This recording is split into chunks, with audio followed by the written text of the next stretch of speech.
Hello అండి. అందరికీ good morning. ఈరోజు నేను లేచేసరికి చాలా లేట్ అయిపోయిందండి. 8 అయిపోయింది. సరేలే అని దుప్పట్లన్నీ ఇంకా మడత పెట్టేశాను. మడత పెట్టేసి బెడ్ అంతా దులిపేసి నీట్‌గా సర్దేశాను.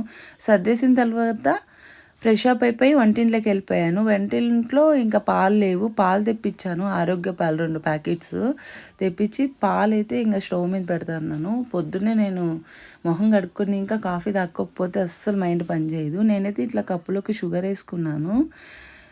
కాఫీ పొడి అయితే నేను ఇది వాడతాను చూడండి. ఇది చాలా బాగుంటుంది. కాఫీ అనేది చాలా టేస్ట్ ఉంటుందన్నమాట ఈ కాఫీ పొడి.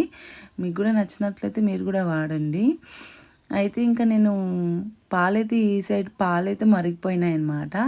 సరే అని ఇంకా కాఫీ కలిపేసుకున్నాను. నాకు పొద్దున్నే లేస్తేనే కాఫీ తాగే అలవాటు. మొహం కడుక్కొని ఇంకా ఇప్పుడైతే కాఫీ అయితే నేను తాగేస్తా అన్నాను. ఎంత టేస్టీగా ఉందో. సరే అని ఫ్రిడ్జ్లో అన్నీ ఎదికాను.